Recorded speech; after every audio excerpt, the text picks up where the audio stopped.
Le chrétien aujourd'hui doit-il vivre selon ce qui est écrit dans la Bible ou bien, en d'autres termes, qu'est-ce qui est biblique et qu'est-ce qui n'est pas biblique? Le prophète Ferdinand Ekane répond à cette question.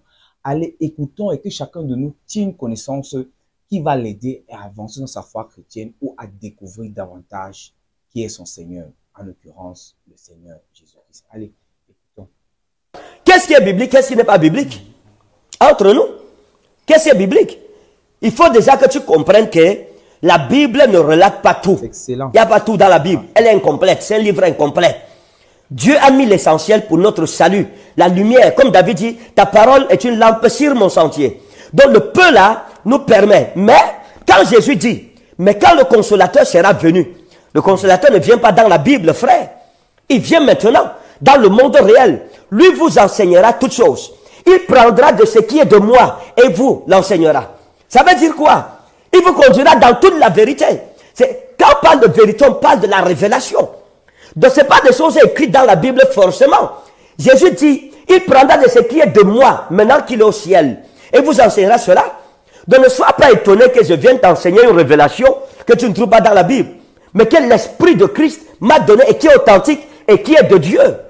Ce n'est pas parce que tu cherches ça dans la Bible, tu ne trouves pas que ce n'est pas de Dieu. Et ce n'est pas aussi parce que ce n'est pas dans la Bible que ça ne peut pas être faux. Donc c'est ça, il faut pas faire l'amalgame. Donc il faut comprendre. Il faut comprendre les limites, les bornes entre les deux vérités. Donc frère, maintenant revenons. Qu'est-ce qui est biblique et qu'est-ce qui n'est pas biblique? Laisse-moi te citer un certain nombre de choses que tu fais et qui n'est pas biblique. Maintenant regardez, vous savez frère, nous avons les mariages aujourd'hui. Chacun de nous se marie. Chaque chrétien se marie. Et pour qu'un mariage soit reconnu dans l'église aujourd'hui, il faut qu'il soit béni dans nos églises. Quel homme de Dieu n'a jamais béni un mariage dans l'église? Ce n'est pas biblique. Il n'y a aucun verset biblique qui nous montre l'exemple d'un mariage qui a été célébré dans l'église et qui a été béni par les apôtres. Et il n'y a aucune doctrine chrétienne qui dit que quand deux chrétiens doivent se marier, ils doivent venir à l'église et le pasteur doit les bénir. Ça n'existe pas. La bénédiction des mariages, qu'on appelle bénédiction nuptiale, que chaque homme de Dieu tient à ça, en commençant par moi-même, n'est pas biblique. Donc ça veut donc dire, si faire ce qui n'est pas biblique veut dire qu'on est faux, nous tous on est faux. On est faux. Dans quelle église on ne bénit pas les mariages? Dans quelle église chrétienne on ne bénit pas les mariages? Ce n'est pas biblique. Il n'y a aucun passage de la Bible où Jésus demande qu'on doit bénir les mariages dans l'église. Où les apôtres ont enseigné que pour qu'un frère et une soeur se marient, ils doivent être bénis par leur pasteur. Ça n'existe nulle part. Il n'y a aucun modèle de célébration de mariage chrétien dans la Bible. Ça n'existe pas. Ce n'est pas biblique. Donc, si parce que ce n'est pas biblique, on est faux, ça veut dire que nous tous, on est faux. C'est ça la vérité.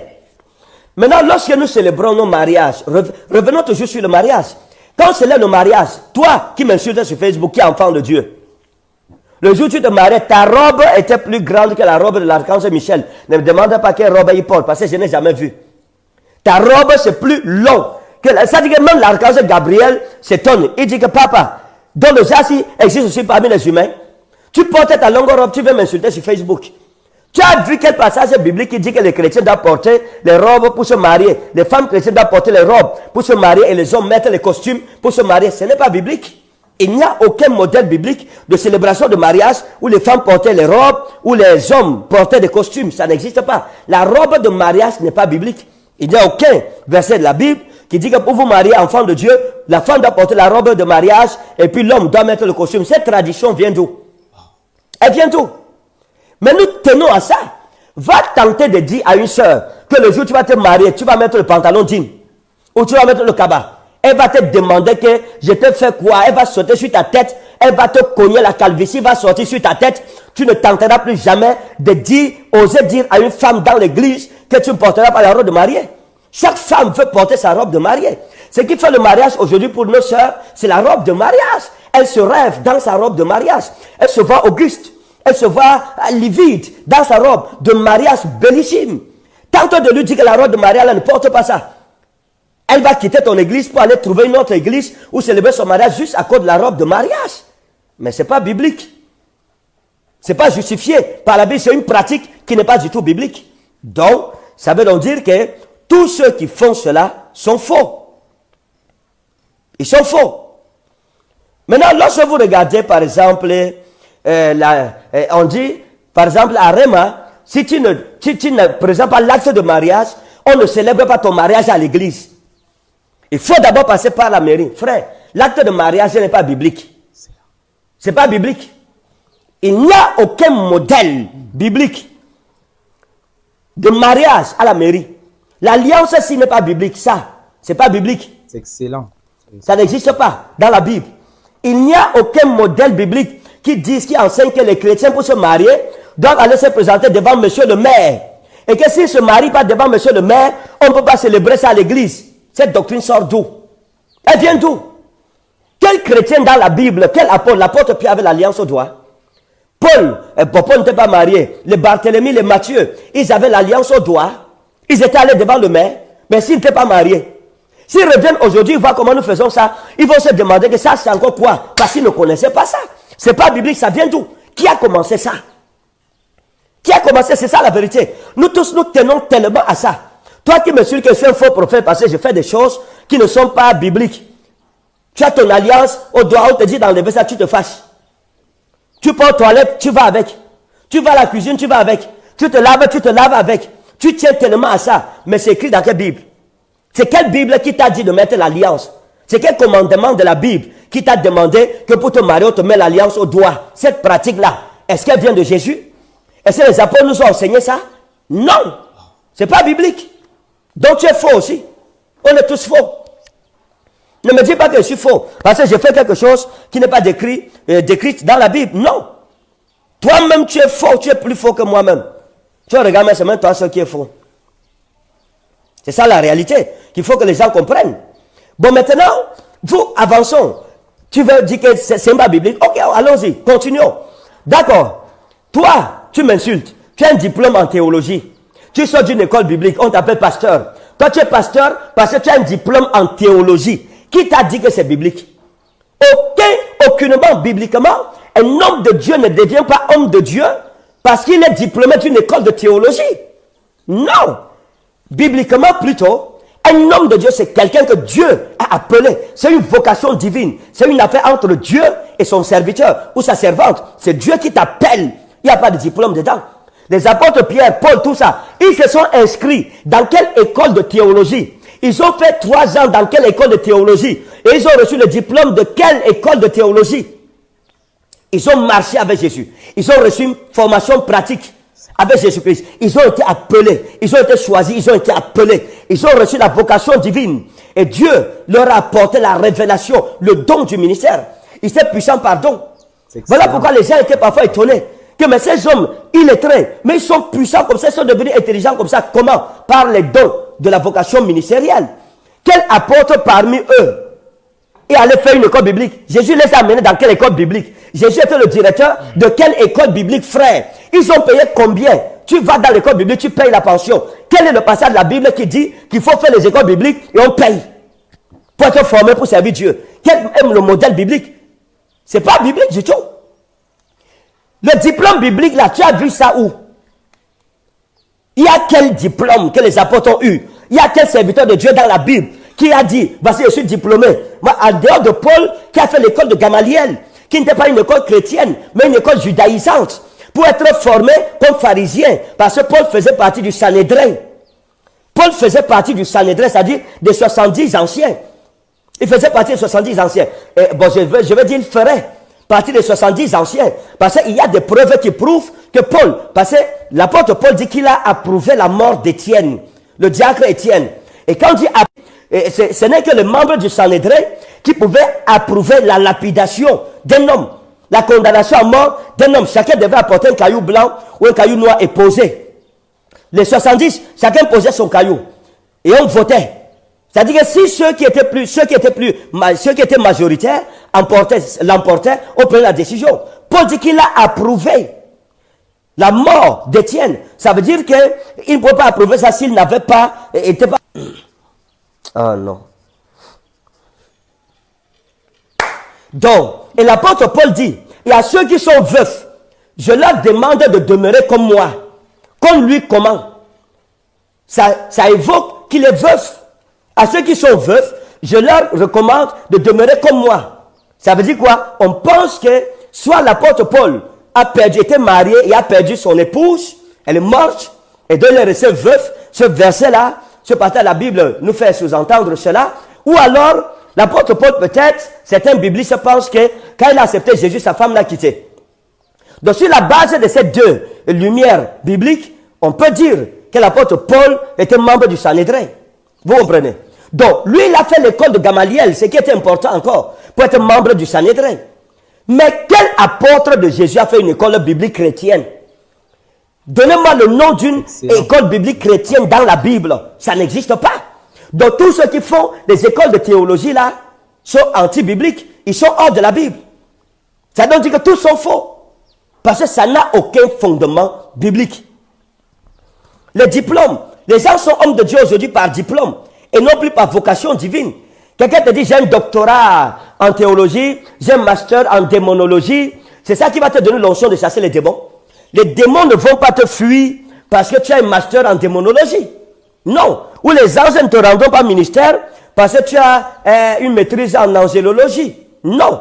Tu peux avoir un doctorat en herméneutique, en homilétique, mais ne pas prêcher de façon vivante. Tu prêches, les gens se demandent que le doctorat là c'est quoi? Non, le ministère c'est un don de Dieu. C'est Dieu qui équipe. Le ministère est spirituel. Donc c'est ça mes bien-aimés. Nous devons comprendre ces choses-là. Qu'est-ce qui est donc biblique? Qu'est-ce qui n'est pas biblique? Si quelqu'un fait ce qui n'est pas biblique, il est faux. Ça veut donc dire que toi aussi, bien-aimé, tu es aussi faux. Maintenant, revenons sur les bâtiments. Quand nous regardons les belles chapelles que nous construisons aujourd'hui, vous regardez la Bible, on a mis un grand bâtiment sur place. Plus de 600 millions investis pour construire cette maison-là, ce bâtiment-là. Bien-aimé, quel est le bâtiment chrétien que vous connaissez dans la Bible? Les chrétiens primitifs, les apôtres ont bâti quelle église? Ça n'existe pas dans la Bible. Il n'y a aucun modèle dans la Bible d'une église qu'on avait bâtie où les frères allaient se rassembler pour prier le Seigneur. Non, les gens priaient Dieu dans les maisons. Quelqu'un donnait son salon, on prie là-bas. Quelqu'un donne sa chambre, les frères se rassemblent là-bas. 30, 10, on prie. Excusez-moi, on prie, on vient, ils prient. Excusez-moi, je suis où il y a la chaleur. Donc, on prie dans les chambres, en cachette. Ils n'étaient pas nombreux. Ils ne se rassemblaient pas 1000. Non, non, c'était 50, 100, 10, 15. Ils se rassemblaient. Ils n'avaient jamais construit une chapelle. Il n'y a aucun modèle de chapelle que nous construisons, de basilique que nous construisons dans la Bible, ça n'existe pas. Dans l'église chrétienne, ça n'existe pas. Donc ça veut dire que tous ceux qui construisent les églises là font ce qui n'est pas biblique, ils sont tous faux. Ça n'existe nulle part. C'est ça la réalité. Il n'y a aucun verset biblique où le Seigneur Jésus-Christ a dit que pour me servir, construisez les chapelles. Non. Maintenant, laisse même l'histoire des chapelles. Revenons sur les dénominations ecclésiastiques que nous avons aujourd'hui. Rema Ministry Mission, Congrégation Baptiste Camerounaise, Plein Évangile, Assemblée de Dieu. Ce n'est pas biblique, mes amis. Ça n'existe nulle part. Il n'y avait aucune dénomination dans l'église de Jésus-Christ. Bibliquement parlant. Non. Il n'y avait pas de dénomination. On parlait juste de la vraie église de Dieu. L'église du Christ. L'église de Dieu. L'église de Christ. Et tous étaient dans la même église. Il y avait une seule et même église. Les dénominations que nous avons aujourd'hui n'existaient pas. Ça n'existait pas. Mais aujourd'hui, nous le faisons. Les dénominations se multiplient. Est-ce que c'est biblique? Nous avons pris la source d'inspiration de quel passage de la Bible? Personne ne justifiera ça, la dénomination de son église. Après, tu vas dire, Dieu m'a inspiré le nom de mon église. Dieu m'a donné tel nom. Dieu souffre. Le philosophe Montaigne a dit ceci. À partir du moment où les hommes se sont avisés de faire parler Dieu, chacun l'a fait parler à sa manière. C'est ça la vérité. Et la faiblesse du christianisme aujourd'hui, son exagération, c'est quoi? Dieu m'a dit que, et comme Dieu ne viendra jamais se justifier, le pauvre, au ciel, il suçoit tous les jours. Parfois, Satan a fait, Satan lui met ce dit à Dieu, le Père, si, regarde où je suis loin de ton enfant, là, il m'accuse. J'ai fait quoi? C'est-à-dire que soit c'est Dieu, soit c'est Satan. Nous-mêmes, on ne fait rien. C'est dangereux, mais bien aimé. Donc, nous construisons nos églises là, on construit jusqu'à tu viens, tu t'assois même, quelqu'un s'assoit sur ta chaise, tu le gifles. Comme j'ai vu une soeur gifler un homme un jour à Rema. Parce que le frère s'est assis sur sa chaise. Elle l'a giflé une bonne claque. Bah! Elle l'a giflé. Le problème maintenant, c'est que toi, tu discrimines la chaise, tu t'assois dans un temple qui n'existe pas dans la Bible, qui n'a aucune inspiration biblique. C'est pas biblique, bien aimé. Donc si tu dis que je suis faux, toi-même tu es faux. Parce que toi aussi tu fais des choses qui ne sont pas bibliques. Maintenant revenons sur quelque chose qui est très sérieux. Écoute-moi bien, c'est très sérieux. Écoute bien ça. On va parler. Tu veux parler christianisme maintenant. Reste, ne fuis pas. Manoron. Manoron, reste. Reste là. On va finir. Tu as commencé, je vais finir ça avec toi. Tu as commencé. Reste, ne fuis pas, ne bouge pas. Reste. Ne dis pas que je vais marcher. Reste. Tu vas préparer après que le programme va finir. Regarde. Les soutanes que les hommes de Dieu portent aujourd'hui. On porte les soutanes. On porte le col pastoral. Le col blanc. Vêtements noirs. C'est quelle Bible qui enseigne ça? C'est quelle Bible? Homme de Dieu. Parlez-moi, évêque. Parlez-moi. On a les soutanes. On a les cannes. Quel apôtre a porté la soutane? Bibliquement parlant. Quel apôtre marchait avec la canne? En dehors du sacerdoce de Moïse. C'est pas biblique. Tu viens, tu me menaces. Avec ton col pastoral, tu te fâches contre moi. Que moi je suis un faux pasteur. Parce que je n'ai pas le col pastoral. Aujourd'hui, l'authenticité d'un pasteur se donne avec sa soutane. Ou bien, ça dit c'est les vêtements de cérémonie. Les apôtres étaient allés dans quelle cérémonie? En soutane. Les apôtres sont allés dans quelle cérémonie? En col pastoral. Ils n'ont jamais mis ça. C'est pas biblique. Il n'y a aucune inspiration biblique là-dessus. Mais les gens le font. Et ce parce qu'ils le font, ça dit qu'ils ne sont pas de Dieu? Non. Pas forcément. Non. C'est pas que ce qui n'est pas, c'est pas parce que ce n'est pas biblique que c'est un péché contre Dieu. C'est pas parce que quelqu'un a fait quelque chose qui n'est pas biblique qu'il n'est pas de Dieu, qu'il est faux. Non, il faut faire attention. Faisons attention. Donc, mes bien-aimés, la soutane que tu mets là, ça traîne par terre. C'est-à-dire que quand tu marches là, ça tire tout l'air, la poussière, ça tire ce qui est bon, ce qui est mauvais. Jésus a porté la soutane quand? Les apôtres ont porté la soutane quand et où? Ils ont mis le col pastoral quand? Ils se sont habillés en noir avec le col pastoral quand? Ils en ont fait un vêtement de cérémonie où? Tu as vu ça où? Vous savez donc que si quelqu'un est faux, tous les évêques que nous avons, les archevêques, etc., qui portent ces choses-là, nos frères qui croient en ça, sont faux. Mais il faut faire attention. C'est pas biblique. Maintenant, si tu laisses même la soutane, on dit ok bon, portons les soutanes, ça va. Tu mets ta soutane, mais prends la soutane. Prends ça, go, pas avec. Il n'y a pas de problème. Reste, aucun problème. Maintenant, on va te demander que les associations pastorales auxquelles nous appartenons, on a vu ça où? Si vous savez qu'aujourd'hui, il y a des villes au Cameroun où si tu n'appartiens pas à une association d'hommes de Dieu, tu n'es pas reconnu comme authentique. C'est-à-dire que les gens font des associations pastorales le baromètre de l'acceptation d'un ministère ou d'une église. Mon ami, c'est toi qui m'as appelé. Quand on m'appelait, tu étais là. Je m'en fous de ton association pastorale. Je m'en fous. Mon authenticité n'est pas déterminée par une association pastorale. Mais bien aimé, ce n'est pas biblique. Les apôtres avaient formé quelle association pastorale? Il n'y avait aucun. Vous connaissez, donnez-moi le nom d'une association pastorale ou apostolique que les apôtres avaient formée. Ça n'existe nulle part dans la Bible. Hein? Je me souviens quand nous sommes arrivés dans la ville de Ngaoundéré, à l'époque, il y a une association pastorale. Je suis allé à la réunion là, une fois, deux fois. Des nids d'hypocrites. Des nids d'hypocrites et de méchants. Tu arrives à l'association, avant que tu n'arrives, les frères sont en train de te calomnier. On t'insulte. Dès que tu arrives, on te sourit. Ah, bien-aimé, bien-aimé. Nous ne sommes pas de ce genre. Je ne supporte pas le méchant. Je ne supporte pas les hypocrites. Je ne marche pas avec les hypocrites. Jamais. Jamais. Je ne mets pas mes pieds dans ces choses-là, des bêtises-là.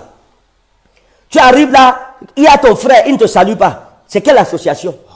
C'est quelle association? Ça fait avancer en quoi? Jésus était dans quelle association? Les apôtres étaient dans quelle association? Quel est le passage biblique qui nous a dit qu'il faut que nous nous organisions en association? Au contraire, Jésus demande même plutôt qu'on soit un. L'apôtre Paul a tellement lutté contre la division et a dit on soit en sorte que telle association est contre telle association, les membres de telle association sont contre les membres de telle association et nous-mêmes avons contribué à diviser la maison de Dieu. Est-ce que ça veut dire que ceux qui sont dans ces associations sont faux? Non, pas forcément. Mais moi, personnellement, j'ai un problème avec les associations pastorales parce qu'il y a trop d'hypocrisie dedans, trop de haine, trop de jalousie, trop de concurrence charnelle dedans. C'est compliqué de voir une association pastorale. Vous me faites bien dire que association ou socio. C'est compliqué de voir une association pastorale où tous sont unis. Ça sert donc à quoi de vous rassembler si vous n'êtes pas un? Ça sert à quoi de prier avec toi si tu ne crois pas en moi?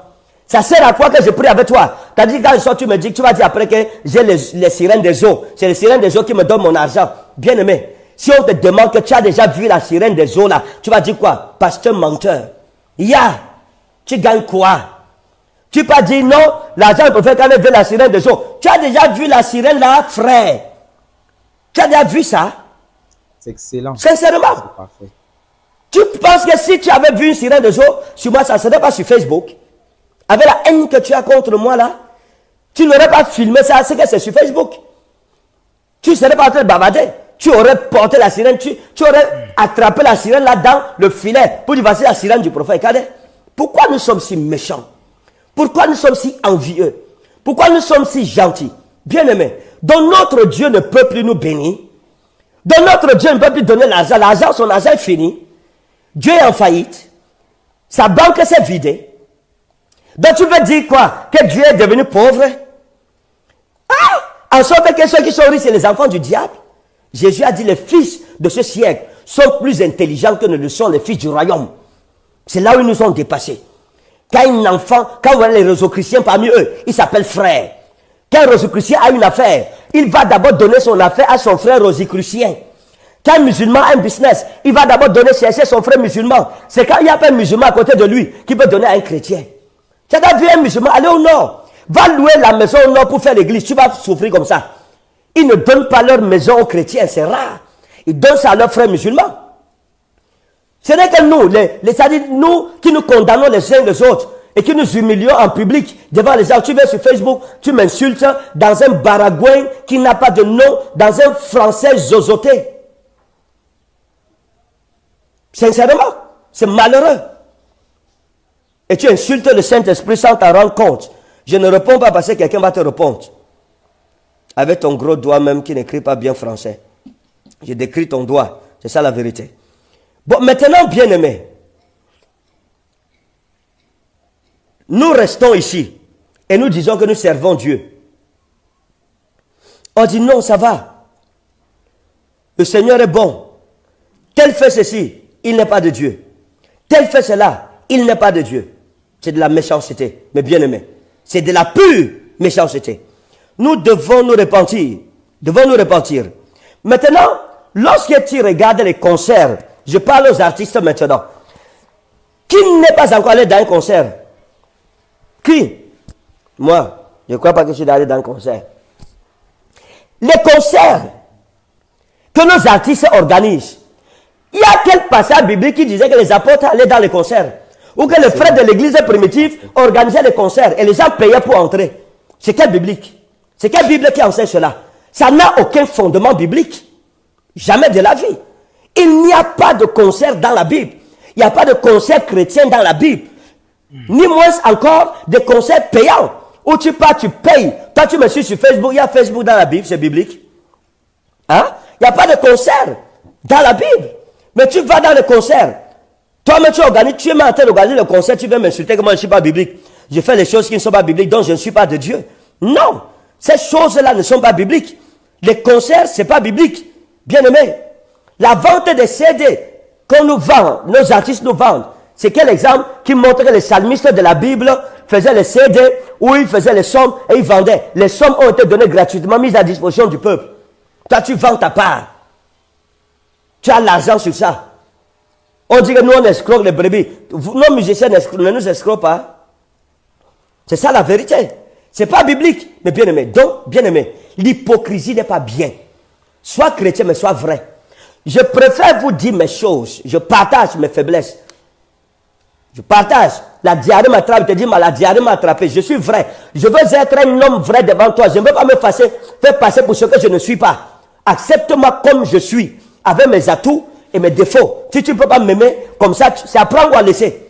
Je ne cherche pas à blanchir ma vie ou à être ce que je ne suis pas. Non, prends-moi comme je suis.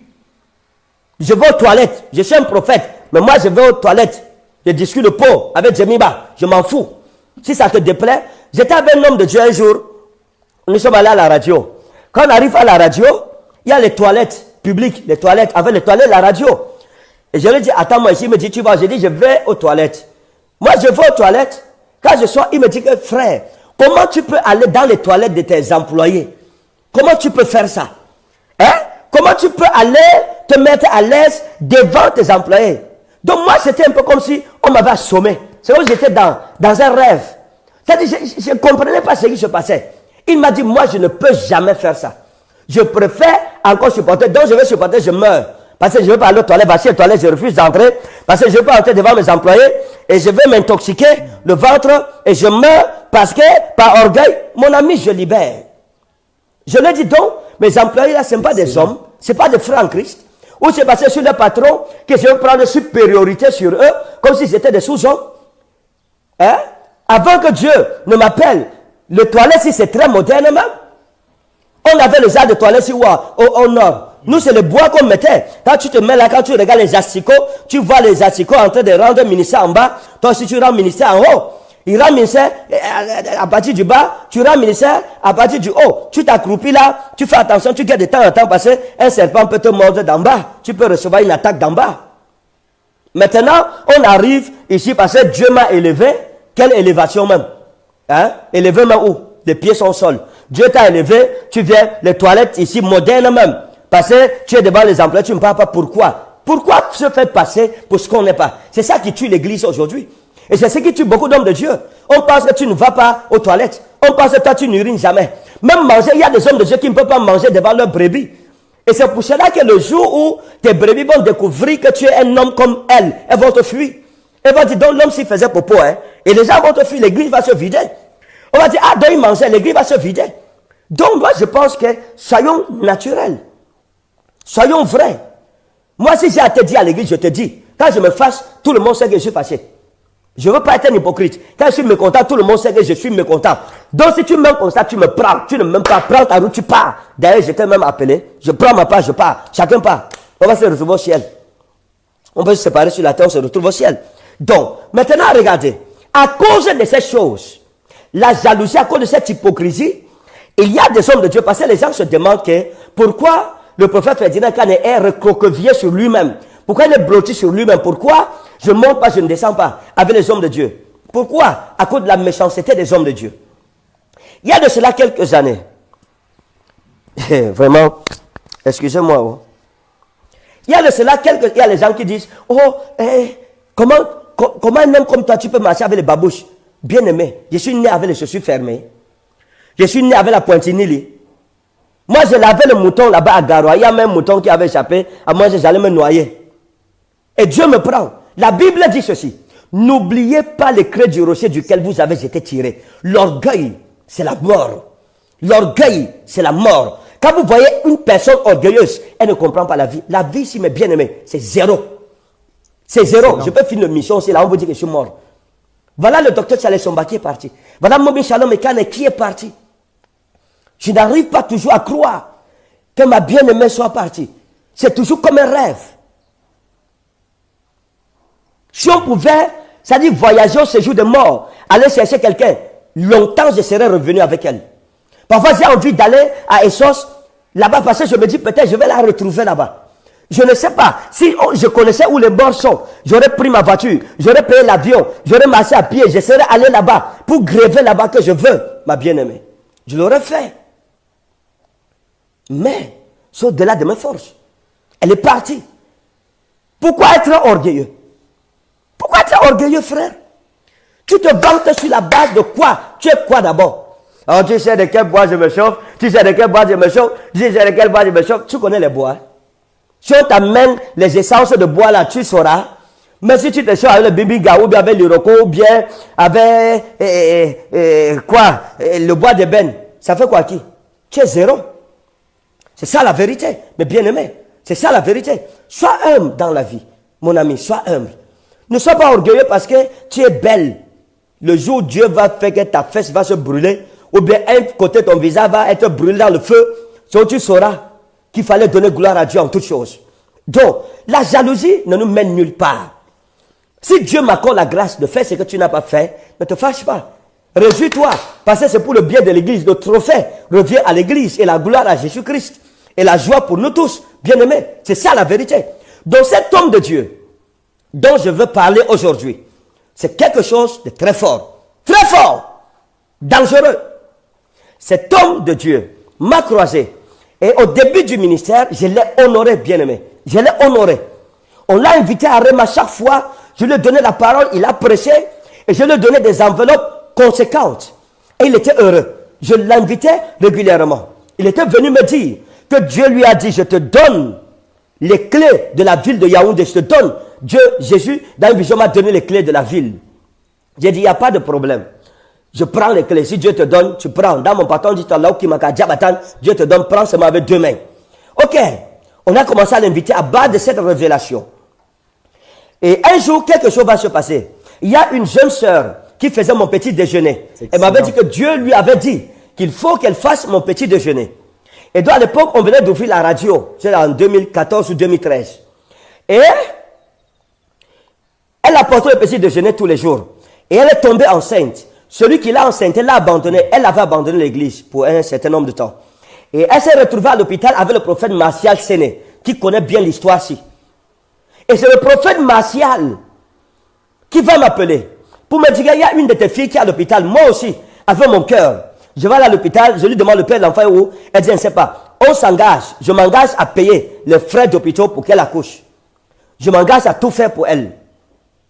Et c'est là que le prophète Martial m'appelle pour me dire qu'elle a dit à sa femme qu'il y a tel prophète, c'est-à-dire le prophète qui était venu me voir en vision, il a vu que Dieu m'a donné la clé de la ville de Yaoundé. Que ce prophète est venu la voir dans la boutique où elle travaillait, où elle faisait mon petit déjeuner. Pour lui dire, nous on a commencé avec le prophète Kane. Maintenant il nous dévance en tout. Ça veut dire quoi? Il pense qu'il est plus grand que qui? J'ai déjà dit que je suis plus grand que quelqu'un. Madame a entendu un jour moi, fait me dire, dit le genre de parole, tenu le genre de langage, que je suis le seul homme de Dieu qui a fait ceci. Je suis le seul qui a fait ceci. En dehors de moi, aucun homme de Dieu n'a jamais fait ceci. Au Cameroun, Dieu m'a appris la modestie. Dieu m'a dit, le jour où tu deviens orgueilleux, j'enlève mon don dans ta vie. C'est pour ça que je me méfie. C'est pour ça qu'avant de prophétiser, de rendre ministère, je me mets toujours à genoux. Même si je suis habillé comment, je me mets toujours à genoux devant le monde entier. Pour toujours me rappeler aux hommes que je ne suis qu'un instrument inutile. Et me rappeler à moi que je suis zéro. Et que c'est Christ qui est quelque chose en moi. Donc ce jeune prophète va aller la voir et lui dire, nous avons appris que c'est toi qui fais son petit déjeuner. Nous ne voulons plus de lui parce que sa présence nous empêche de grandir. Sa présence nous empêche d'évoluer. Sa présence nous met dans l'ombre. Donc, nous te proposons 1,5 million. Il est avec notre homme de Dieu. 1,5 million pour que tu l'empoisonnes. Mets le poison aussi dans sa nourriture. Finis avec lui. Et donc, je demande au prophète Martial qu'est-ce qu'elle a répondu. Il me dit non, c'est mieux que tu parles avec elle. Voilà comment je vais à l'hôpital et je lui dis, qu'est-ce qui s'est passé? Elle me dit, oui, tel prophète qu'on appelle comme ça, je préfère taire le nom. Il est venu avec un autre prophète, il m'a vu. Il m'a dit, on a discuté, il a dit, je te paye 1,5 million, tu empoisonnes. Elle dit que je ne le connaissais pas. Et c'est vrai, elle ne le connaissait pas. Elle l'a décrit exactement. Et il lui a dit des choses qu'il avait faites à l'église que nous connaissions tous. Donc, elle a donné le nom et c'était vrai. Description vraie. Et les choses que nous on a conçues, moi j'étais allé lui donner telle révélation, tout ça était vrai. Et elle dit donc au frère, hein, elle dit au prophète que 1,5 million, c'est petit. Trouvez-moi au moins 2,5 millions. Le prophète c'est un gros calibre. Hein, pour le renverser, le tuer là, ce n'est pas... Il ne faut pas prendre ça comme si c'est un pasteur simple qu'on tuait. Donc, ajouter 1 million sur ça, 2,5 millions. Ils lui ont dit, ok, il n'y a pas de problème. Nous allons aller réfléchir pour voir si on peut payer les 2,5 millions ou pas. Et j'ai dit, et qu'est-ce qui s'est passé, ma fille? C'est-à-dire qu'elle est à l'hôpital, elle est mourante. Je n'ai rien à voir dans sa grossesse. Quelqu'un, un buveur, un ivrogne l'a enceinté, l'a abandonné, l'insulte avec la grossesse. Et je viens pour l'aider dans cette grossesse. Je viens payer son accouchement. Je paye la layette. Elle était en train de discuter le prix. C'est-à-dire ma vie aux enchères. Pourquoi l'église est arrivée à ce niveau? Qui t'a dit qu'un homme peut empêcher ton ascension? Homme de Dieu, si Dieu t'a appelé, aucun homme ne peut empêcher que tu accomplisses ta destinée. Quand Dieu dit une chose, quel homme peut l'arrêter? Et si la Bible ne dit pas l'enchantement ne peut rien contre Jacob, ni la sorcellerie contre Israël, frère, quel Dieu nous servons finalement? C'est un marabout, c'est Dieu. C'est un Dieu limité ou bien c'est le Dieu omnipotent que nous servons. Elle était en train de compter ma vie au prix, évaluer ma vie à 2,5 millions bien aimé. 2,5 millions. Hein? 2,5 millions. Je lui avais fait quoi? Je l'aidais au contraire. J'aidais cette femme. Cet homme de Dieu, je l'aidais. Je le bénissais financièrement parlant. Et quand ils sont revenus quelques jours après, ils lui disaient que non, prends les 1,5 million, on ne peut pas avoir 2,5 millions, c'est trop fort pour nous. Elle leur a dit, dans ce cas, je refuse le marché là. C'est si vous me trouvez les 2,5 millions. Bien aimé, elle me racontait ça, elle était dans des souffrances atroces, dans sa grossesse. C'est comme si je rêvais. Donc quand elle parlait là, c'est comme si sa bouche était au ralenti. Je n'entendais plus rien. Je disais que mon Dieu, cette femme pour qui je suis prêt à mourir, pour qui je suis prêt à abandonner mes propres affaires, pour investir de l'argent que Dieu m'a donné, pour qu'elle ne meure pas dans cet accouchement. C'est parfait. Elle discutait ma vie à 2,5 millions. Je suis sorti de cet hôpital, je suis parti. Jamais plus on a eu de contact. Voilà ce que l'église est devenue aujourd'hui. Voilà ce que nous vivons dans l'église aujourd'hui. Les guerres, les divisions, les insultes, les querelles. Allez voir sur Facebook, lisez les commentaires après ici. Voyez ce que ceux qui s'appellent enfants de Dieu font. C'est une honte, mes bien-aimés. C'est une honte. Que Dieu nous pardonne. Que Dieu ait pitié de nous. Que Dieu ait pitié de l'église de ce siècle. Et que Dieu nous délivre de ces cœurs de pierre. Et nous donne à chacun de nous des cœurs de chair. Je n'ai pas fini. Je n'ai pas fini. J'ai tellement de choses à dire. Mais je n'ai pas assez de temps. Allez, partage avec nous ce que tu retiens de cette vidéo. Sous quel angle tu as regardé cette vidéo? Quel est le message que tu as retenu? Quelle est la critique? Quel est ce que tu dis après avoir regardé une vidéo? Tu as un passage, tu as une expérience à partager avec nous. Allez, dis-nous-le en commentaire afin que dans cette communauté, nous puissions bénéficier également de ton avis, de ton expérience, de tes connaissances et de ce que tu as tiré de cette vidéo. Et surtout à toi qui n'es pas encore abonné à cette chaîne, ne manque pas de t'abonner. Je suis Lionel Siloé. Allez, abonne-toi.